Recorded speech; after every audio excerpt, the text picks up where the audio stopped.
قبل أن تنزل التوراة قل فأتوا بالتوراة فاتلوها إن كنتم صادقين. قل صدق الله واتبعوا ملة إبراهيم حنيفا وما كان فمن افترى على الله الكذب من بعد ذلك فأولئك هم الظالمون.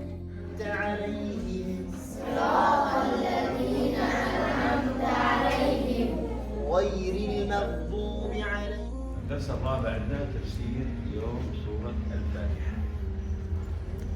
طبعا نحن أول ما نقرأ الفاتحة أو نقرأ القرآن نستعيذ بالله من الشيطان الرجيم، وإذا نقول أعوذ بالله من الشيطان الرجيم. طيب ما معنى أعوذ بالله من الشيطان الرجيم؟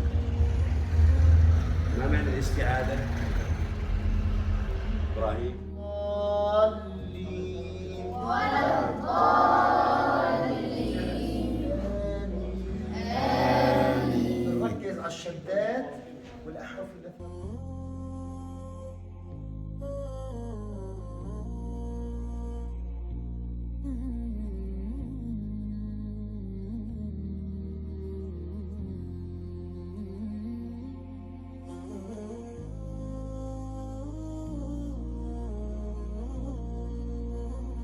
حثنا على صيامه. تمام؟ تنهار. إيه بتصوم بكره، ليش ما صمت اليوم كمان؟ النبي عليه الصلاه والسلام حثنا على هذه الايام الثلاث، ايام البيض الثالث عشر والرابع عشر والخامس عشر من كل شهر قمري.